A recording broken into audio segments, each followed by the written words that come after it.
Jerusalén no duerme esta noche. No es el tipo de insomnio que viene del miedo, aunque el miedo también está ahí, mezclado con el humo de los fogones y el olor a animales que llevan días encerrados en corrales improvisados. Es el insomnio de la multitud.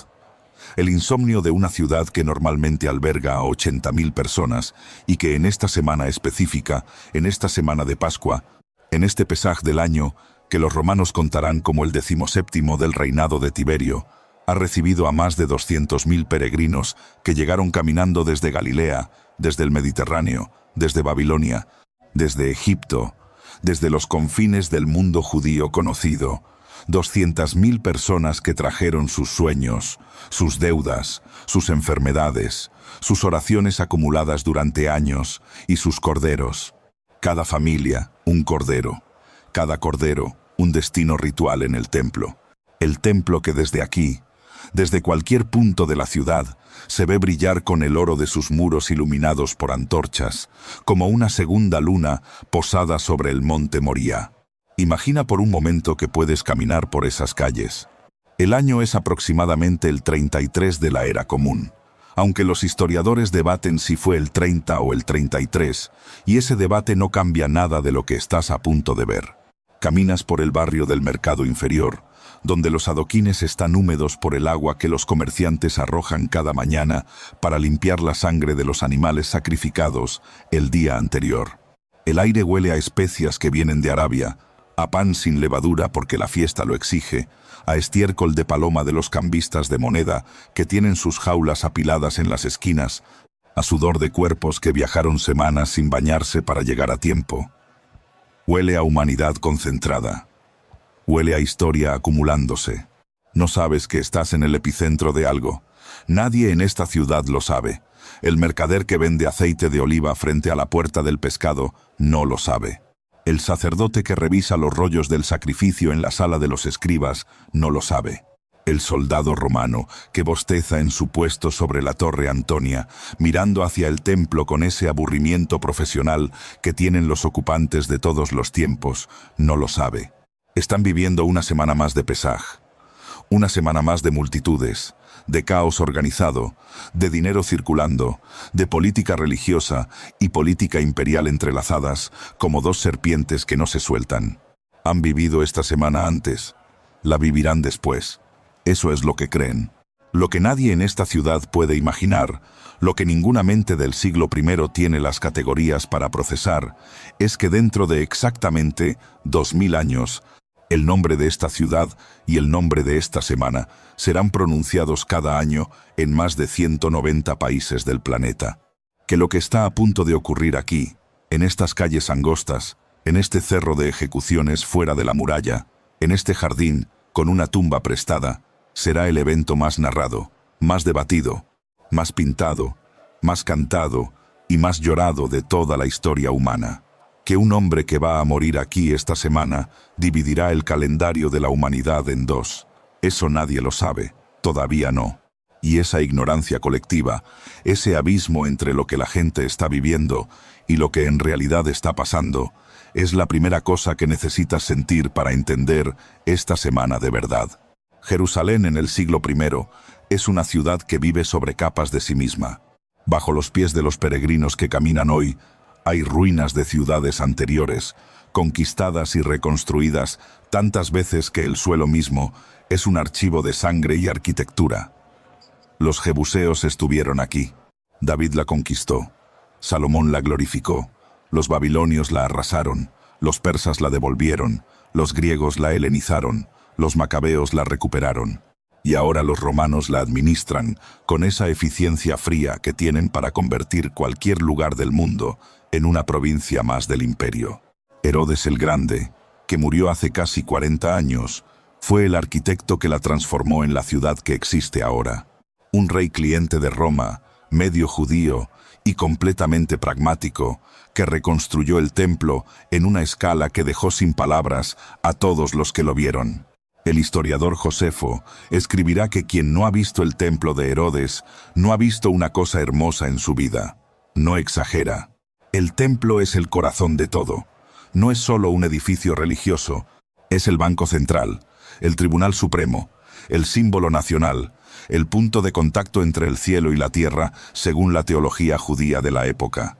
Sus muros exteriores miden 180 metros de largo. Las piedras de sus cimientos pesan hasta 500 toneladas, bloques tan grandes que los ingenieros modernos todavía debaten cómo fueron colocados.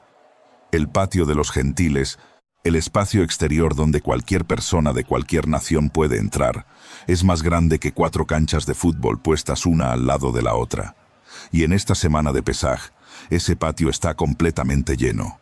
Lleno de peregrinos que oran, lleno de cambistas que convierten moneda romana en moneda del templo, porque las ofrendas no se pueden pagar con la imagen del César. Lleno de vendedores de palomas para los sacrificios. Lleno de niños que nunca han visto nada tan grande en su vida. Lleno de ese ruido específico que hace la fe colectiva cuando se concentra en un solo lugar. Es en este contexto donde hay que ubicar la entrada de Jesús a Jerusalén, que ocurrió exactamente una semana antes de su muerte. Los evangelios la describen con palmas y mantos en el suelo y gritos de hosana, y esa escena que parece festiva es en realidad una declaración política de una peligrosidad que los lectores modernos suelen no captar. Jesús entra montado en un asno, no en un caballo de guerra. Eso es una referencia directa al profeta Zacarías, que anunció que el rey de Israel llegaría así, humilde, sobre un asno. Cada judío, educado en las Escrituras, reconoce la cita en el momento. Es como si alguien entrara hoy a una capital llevando una corona y un cetro. El mensaje es imposible de malinterpretar. Este hombre está declarando que es el Mesías, en una ciudad ocupada por Roma, durante la fiesta más políticamente sensible del año judío, ante 200.000 personas que llevan siglos esperando que alguien los libere. Poncio Pilato no está mirando desde lejos, está en la ciudad. Normalmente, el prefecto romano vive en Cesarea Marítima, en la costa, en un palacio con vistas al Mediterráneo que es infinitamente más cómodo que Jerusalén. Pero durante el Pesaj, Pilato siempre viene, no por devoción, por control. Porque Pesaj es la fiesta que conmemora la liberación de la esclavitud en Egipto y en una ciudad ocupada por un imperio. Esa narrativa de liberación tiene una carga revolucionaria que ningún prefecto inteligente puede ignorar. Pilato llega con refuerzos militares, llega con inteligencia, llega listo para aplastar cualquier cosa que amenace el orden. Ha aplastado cosas antes, varios, es bueno en eso. Lo que no está listo para enfrentar, lo que ningún manual militar romano tiene protocolo para manejar, es el tipo de problema que esta semana le va a traer. El Sanedrín, el Consejo Supremo de los líderes religiosos judíos, lleva semanas preocupado por Jesús. No es una preocupación teológica, aunque la teología es el lenguaje que usan.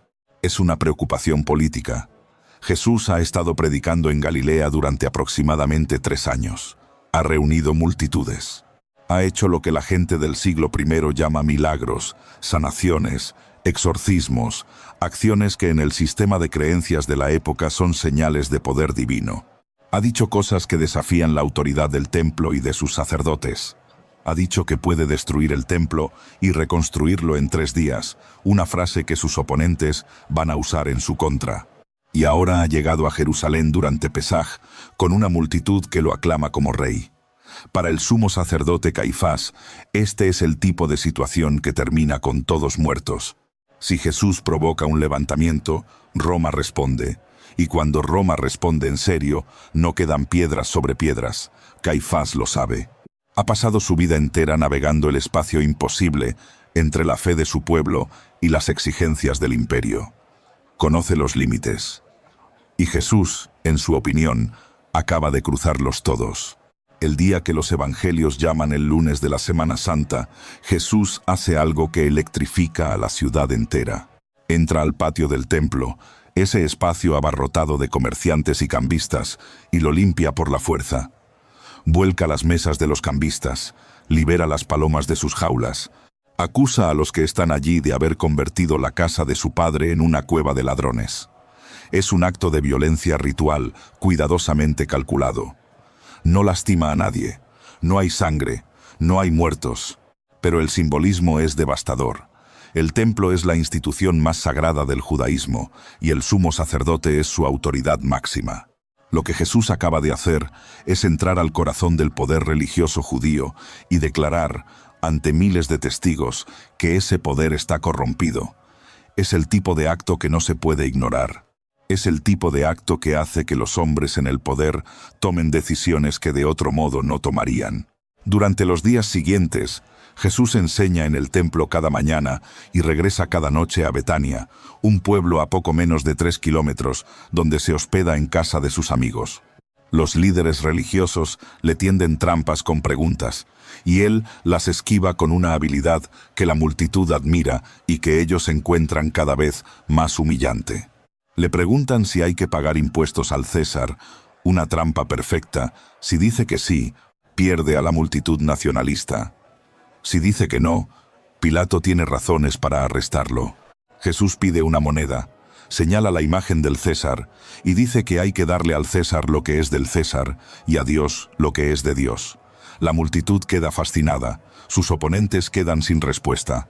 Y en algún lugar de esas conversaciones, en algún momento de esos días, uno de los 12 hombres más cercanos a Jesús va a ver a los sacerdotes en secreto y les ofrece lo que llevan semanas buscando, una forma de arrestarlo lejos de la multitud, sin provocar un disturbio. El nombre de ese hombre es Judas, y los sacerdotes le pagan 30 monedas de plata. La cena del jueves por la noche es la última vez que Jesús y sus discípulos están todos juntos en el mismo lugar. Es el Pesaj, la cena de Pascua, y siguen el ritual que las familias judías han celebrado durante siglos. El pan sin levadura, las hierbas amargas, el vino, el relato de la liberación de Egipto. Pero esta noche Jesús hace algo dentro del ritual que ninguno de los presentes va a olvidar mientras viva. Toma el pan, da gracias, lo parte y dice que ese pan es su cuerpo. Toma la copa de vino y dice que esa copa es su sangre, derramada por muchos para el perdón de los pecados. Los discípulos no entienden completamente lo que está diciendo. ¿Cómo podrían entenderlo? Ninguna categoría disponible en su mundo les permite procesar ese lenguaje. Lo escuchan, lo memorizan, no lo comprenden todavía. La comprensión vendrá más tarde, cuando ya sea demasiado tarde para cambiar nada, y precisamente entonces ese momento cobrará un peso que ningún otro momento de la historia ha tenido. Después de la cena, Jesús lleva a sus discípulos a un jardín en el Monte de los Olivos, al otro lado del Valle de Cedrón, frente a la muralla oriental de Jerusalén. El jardín se llama Getsemaní, que en arameo significa prensa de aceite. Es un lugar que conocen bien, han venido antes. Hay olivos viejos, algunos tan viejos, que sus raíces podrían tener siglos. En la oscuridad de esa noche, iluminada solo por la luna llena de Pesaj, Jesús se aparta de sus discípulos y ora. Los evangelios registran esa oración con una honestidad que resulta perturbadora. Jesús pide que, si es posible, ese momento pase de él, que la copa se aleje. Es la oración de alguien que sabe exactamente lo que le espera y que siente el peso de ello en el cuerpo. No es el lenguaje de un mito, es el lenguaje de un ser humano en la oscuridad, antes de algo terrible. Los discípulos se quedan dormidos 3 veces mientras él ora. La humanidad en su forma más cotidiana, el cansancio, la incapacidad de acompañar, el sueño que llega en el momento menos apropiado. Judas llega con antorchas y con guardias del templo. La señal acordada es un beso. El que yo bese, ese es. Agárrenlo. En la oscuridad del jardín, donde todas las caras son sombras, el beso es la forma más eficiente de identificar a alguien para soldados que nunca han visto a Jesús de cerca. Judas se acerca, lo besa. Los guardias rodean a Jesús.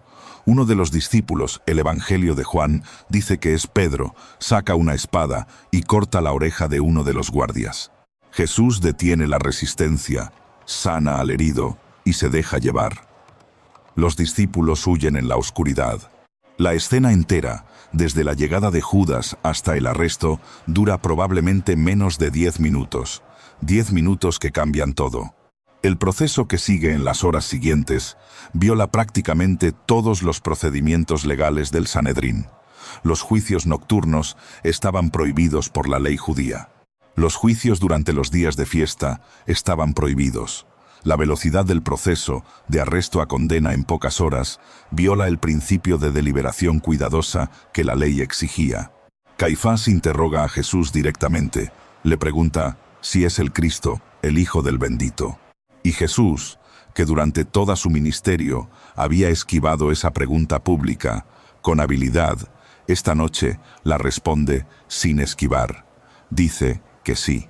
Dice que verán al Hijo del Hombre sentado a la diestra del poder y viniendo en las nubes del cielo. Caifás rasga sus vestiduras, el gesto ritual que señala blasfemia. El veredicto es unánime entre los presentes. Merece la muerte, pero el Sanedrín no tiene autoridad para ejecutar a nadie bajo la ocupación romana. Para eso necesitan a Pilato. El amanecer del viernes llega con Jesús siendo conducido al pretorio, el palacio donde Pilato está alojado durante el Pesaj. Pilato interroga a Jesús, busca una salida, encuentra que el acusado no ha hecho nada que bajo la ley romana merezca ejecución. Intenta transferir el caso a Herodes Antipas, el gobernante de Galilea, que también está en Jerusalén para la fiesta. Herodes interroga a Jesús, espera un milagro de espectáculo, no obtiene respuesta alguna y lo devuelve a Pilato. Pilato intenta una última salida. Tiene la costumbre, durante el Pesaj, de liberar a un prisionero como gesto de buena voluntad hacia el pueblo. Presenta dos opciones: Jesús o un hombre llamado Barrabás, que está preso por sedición y por haber participado en un acto de violencia durante una revuelta. La multitud frente al pretorio, que no es la misma multitud que gritó Hosanna el domingo, pide a Barrabás, pide que a Jesús lo crucifiquen.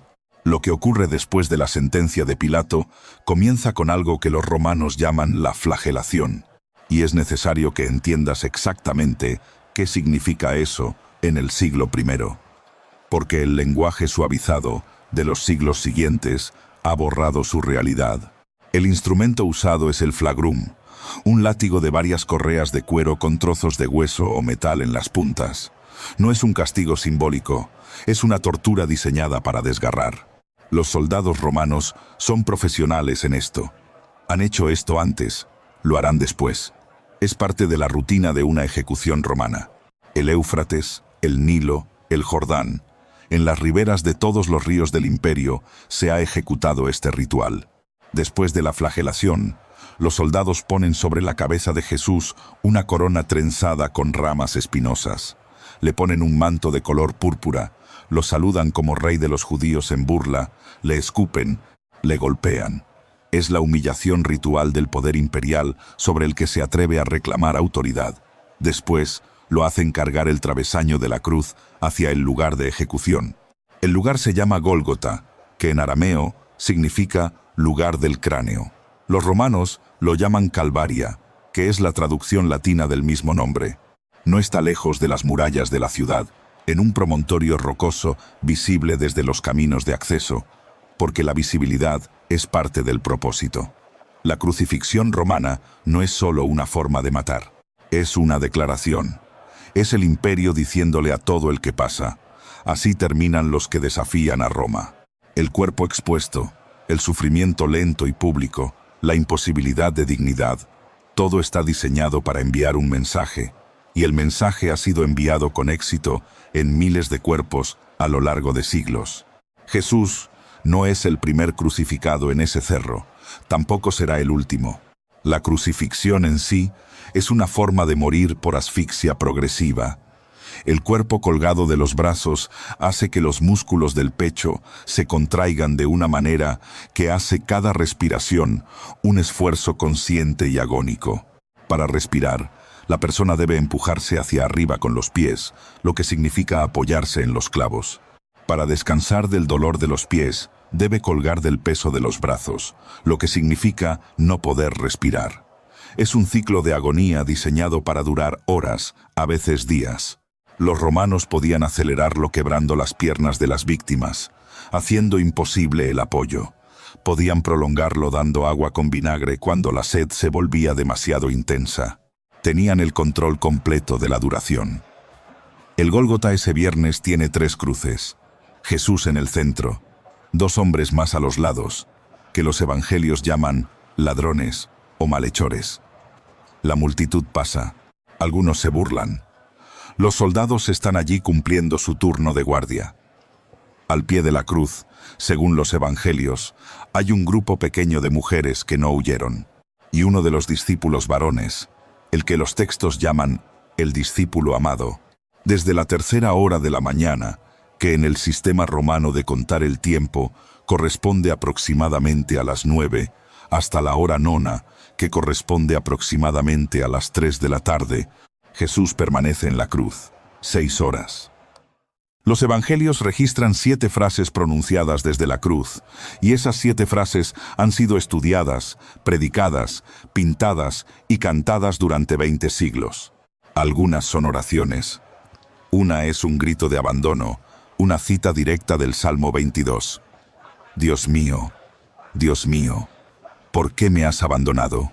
Es el único momento en los evangelios en que Jesús usa ese tono, y su presencia allí, registrada por todos, indica que nadie intentó suavizar lo que era recordado que él dijo.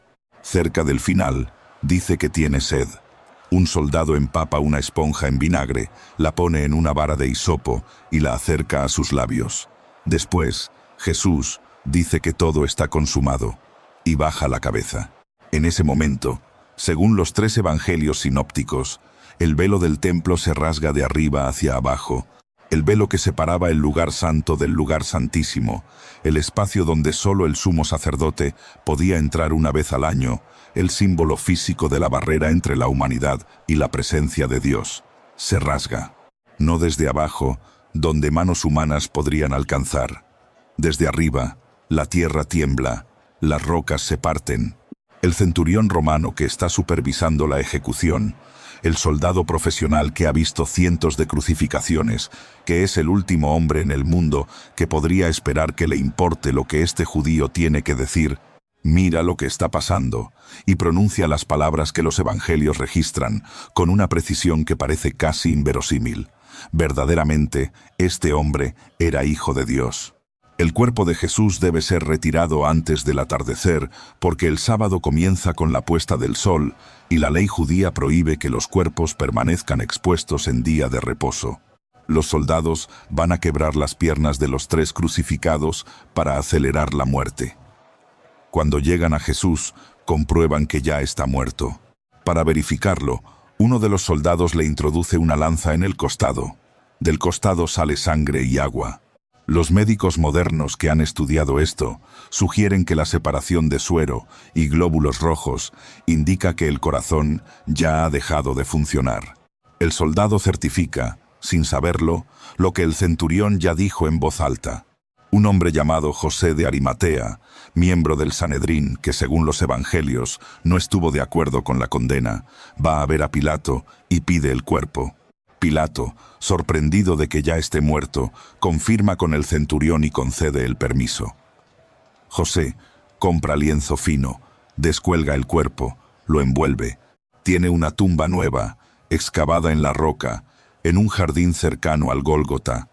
Como el sábado está por comenzar, el tiempo apremia. Colocan el cuerpo, ruedan una piedra grande para cerrar la entrada y se van. El sábado de esa semana es el silencio más absoluto que cualquier historiador de la fe ha intentado alguna vez describir. Para los discípulos dispersos y aterrorizados que se ocultan en casas de Jerusalén, ese sábado es el día después del fin de todo. Siguieron a un hombre que creyeron que era el Mesías. El Mesías, en la expectativa judía del siglo I, no muere en una cruz. El Mesías triunfa, libera, reina. Lo que ocurrió el viernes no tiene explicación en ninguna categoría disponible para ellos. Su rabí está muerto, su movimiento está destruido. Judas, según los relatos, muere ese mismo fin de semana. Algunos dicen que por su propia mano, incapaz de cargar con lo que hizo. Pedro, que en el jardín juró que nunca negaría a Jesús, lo negó 3 veces antes de que cantara el gallo, y ahora llora con la amargura que solo pueden entender quienes han traicionado a alguien que amaban. La ciudad sigue girando, el templo sigue funcionando. Los sacrificios del sábado de Pesaj se realizan con precisión ritual. El mundo no sabe que acaba de detenerse. Las líderes religiosas, sin embargo, recuerdan algo que los discípulos parecen haber olvidado. Van a ver a Pilato el mismo sábado y le piden que asegure la tumba porque Jesús había dicho que resucitaría al tercer día. Pilato les concede una guardia de soldados. Ponen un sello romano sobre la piedra, una guardia romana frente a una tumba sellada. Ese es el nivel de seguridad que el imperio considera suficiente para cualquier situación. Han asegurado fronteras, han contenido ejércitos, han mantenido el orden en el mundo más grande que la humanidad había construido hasta ese momento. Una tumba con un cadáver adentro no representa ningún desafío lógico para el aparato militar romano. Eso también lo saben. Eso también es lo que creen. El domingo antes del amanecer, cuando el cielo todavía está en esa transición entre la oscuridad y la primera luz gris, que no es todavía el día, un grupo de mujeres sale de donde estaban refugiadas y camina hacia el jardín. Van a terminar de preparar el cuerpo para la sepultura definitiva, algo que el apuro del viernes no permitió hacer con la delicadeza que un cuerpo amado merece. Llevan especias aromáticas, llevan vendas de lino, llevan el dolor concentrado de 3 años de seguir a alguien en quien creyeron completamente, y la desesperanza de quien sabe que lo que lleva en las manos no alcanza para cambiar nada, pero lo hace de todas formas porque es lo último que puede hacer. En el camino, hablan entre ellas de un problema práctico. La piedra es demasiado grande para moverla ellas solas. Necesitarán ayuda. Eso es lo que discuten mientras caminan. Ese es el nivel de sus expectativas esa mañana. Resolver el problema logístico de una piedra. Nada más. Nada más. Cuando llegan al jardín, la piedra ya no está en su lugar. Los guardias romanos no están. La tumba está abierta. Y lo que hay adentro, o más exactamente lo que no hay adentro, es lo que convierte esa mañana en el punto de inflexión de la historia humana. Según los 4 evangelios, el cuerpo de Jesús no está. Lo que hay son las vendas de lino, colocadas de una manera que los que entran a la tumba no pueden explicar. Hay un mensajero, o varios, según el relato. Hay una pregunta dirigida a las mujeres que todavía resuena 2000 años después. ¿Por qué buscan entre los muertos al que vive? No está aquí. Ha resucitado. María Magdalena, que según el Evangelio de Juan, llegó primero y corrió a buscar a Pedro cuando encontró la tumba vacía, regresa al jardín después de que Pedro y el discípulo amado también verifican y se van. Está llorando. Ve a alguien que cree que es el jardinero y le pregunta si sabe dónde pusieron el cuerpo. El hombre dice su nombre, María. Ella lo reconoce. Es el momento más íntimo de los evangelios. Una mujer que llora en un jardín al amanecer, y un nombre pronunciado de una forma que ella reconocería entre millones. El primer anuncio de la resurrección en la historia lo hace una mujer, en un jardín, antes de que haya amanecido del todo. La mujer más importante de la mañana, más importante que el mundo haya conocido, es María Magdalena. Y eso no es un detalle menor. En el siglo I, el testimonio de una mujer valía legalmente menos que el de un hombre. Si alguien hubiera querido inventar esta historia para hacerla más creíble, jamás habría elegido a una mujer como primer testigo. La elección de María como primera testigo es para muchos historiadores uno de los detalles que sugiere que lo que los evangelios narran fue lo que realmente fue recordado. Las apariciones de Jesús, resucitado durante los 40 días siguientes, son narradas en todos los evangelios y en las cartas de Pablo, que escribe apenas 20 años después de los eventos. Pablo menciona que Jesús apareció a más de 500 personas a la vez, la mayoría de las cuales, dice, siguen vivas cuando él escribe, es decir, pueden ser consultadas. Los discípulos que huyeron del jardín de Getsemaní, que se escondieron durante el sábado, que negaron y traicionaron y dudaron, se transforman en las semanas siguientes en personas que predican en público en Jerusalén, en la misma ciudad donde Jesús fue ejecutado, ante las mismas autoridades que lo condenaron, diciéndoles a la cara que Dios lo resucitó de entre los muertos. Varios de ellos mueren por esa declaración, y ninguno la retracta. La psicología moderna tiene categorías para explicar visiones colectivas, para explicar el duelo que produce alucinaciones, para explicar el poder de la fe sobre la percepción. Lo que no tiene categoría para explicar Es por qué hombres y mujeres que podrían salvar su vida, simplemente callando, eligen morir antes de decir que mintieron. Jerusalén no sabe todavía lo que acaba de comenzar. La ciudad sigue girando en su eje de siempre. Los sacerdotes siguen en el templo. Los romanos siguen en la Torre Antonia. El mercado del pescado sigue abriendo al amanecer. Dentro de 40 años, en el año 70 de la era común, las legiones de Tito rodearán Jerusalén y la destruirán con una brutalidad que dejará al templo exactamente en el estado en que sigue hoy. Una plataforma de piedra con un muro occidental que los siglos llamarán el Muro de los Lamentos. Todo lo que Caifás temía, el fuego romano, la destrucción, el fin, llegó de todas formas, pero no por la causa que temía. Llegó 40 años después, por otras razones, en otro contexto. Lo que temía que Jesús provocara, no lo provocó Jesús. Y lo que Jesús sí provocó, Caifás no tuvo categorías para imaginarlo.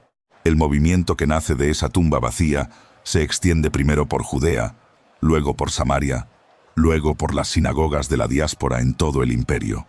En menos de 300 años, el hombre ejecutado en el Gólgota tiene más seguidores que el César que firmó su sentencia. En menos de 300 años, el símbolo de su muerte, la cruz, que era el instrumento de la humillación más absoluta que el imperio podía infligir, se convierte en el símbolo más reconocido de la civilización occidental.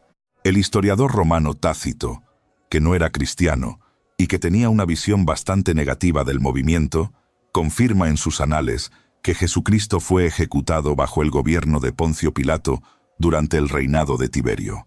La historicidad del evento no está en disputa entre los historiadores serios. Lo que está en disputa, lo que ha estado en disputa durante 2000 años, es lo que ese evento significa.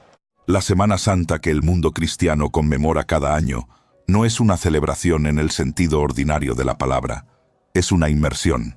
Una invitación a caminar esos 7 días con la gente que los vivió, a sentir el peso del Domingo de Palmas con sus esperanzas que todavía no saben que van a quebrarse, a sentarse a la mesa del jueves con el pan y el vino que todavía no entienden, a atravesar el viernes con el silencio que no tiene explicación, a quedarse en el sábado con el vacío que no tiene consuelo, y a llegar al domingo con la pregunta que todo cambia: ¿qué haces con una tumba vacía? Esa pregunta lleva 2000 años esperando una respuesta de cada persona que la escucha. No es una pregunta histórica, es una pregunta personal, y sigue siendo la pregunta más importante que cualquier ser humano puede hacerse. Hay algo que los historiadores seculares y los teólogos de todas las tradiciones coinciden en afirmar, independientemente de sus conclusiones sobre la naturaleza de Jesús. Lo que comenzó en esa semana en Jerusalén cambió la forma en que la humanidad entiende el poder, el sufrimiento, el perdón y la muerte. Antes de la cruz, en el mundo grecolatino, el sufrimiento era una señal de abandono divino o de derrota humana. Los dioses triunfan, los héroes vencen, los esclavos sufren. El hombre que dice que el sufrimiento puede tener sentido, que puede ser amor en su forma más extrema, que puede ser la semilla de algo que la muerte no puede contener, introduce una idea que la historia no tenía. Esa idea, independientemente de cómo se la interprete, es la que construyó hospitales, la que abolió esclavitudes, la que puso dignidad donde no había ninguna. No porque las personas que la siguieron siempre la vivieron bien, muchas veces no la vivieron bien, pero la idea misma es la que empujó hacia eso, y esa idea nació en una semana, en una ciudad, hace 2000 años. Cuando vuelves a caminar por Jerusalén hoy, que es una ciudad de casi 1 millón de personas con rascacielos y supermercados y wifi y el mismo conflicto político de siempre, hay un lugar donde el tiempo parece doblarse sobre sí mismo. La iglesia del Santo Sepulcro, que cubre el Gólgota y el jardín de la tumba, fue construida por primera vez en el siglo IV por orden de la emperatriz Helena, madre del emperador Constantino. Ha sido destruida y reconstruida, y disputada y compartida entre confesiones que no siempre se hablan entre sí. Hoy la comparten 6 comunidades cristianas distintas, con un calendario de acceso tan complejo que existe un libro entero para explicarlo.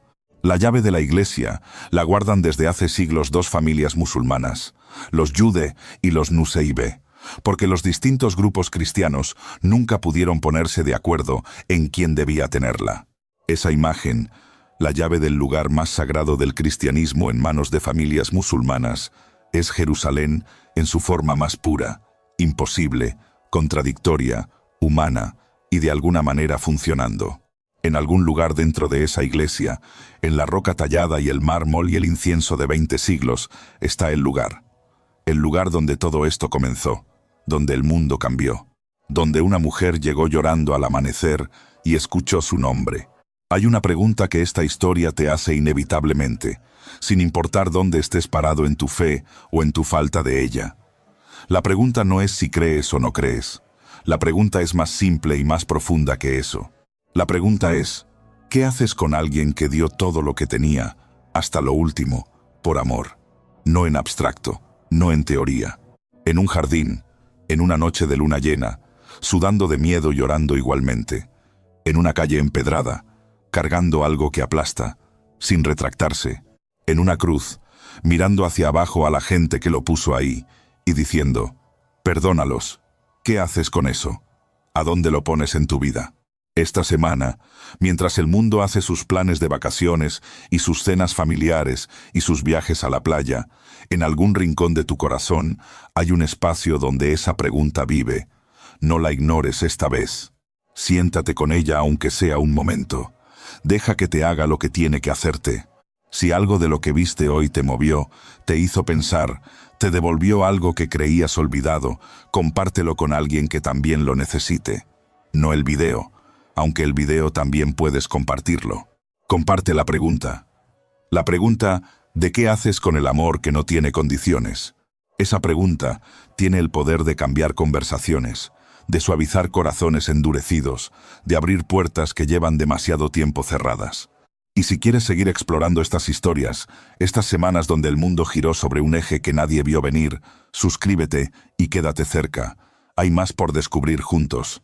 Esta semana, donde sea que estés, que encuentres un momento de silencio, un momento donde el ruido se detenga y puedas escuchar lo que tu corazón lleva tiempo queriendo decirte.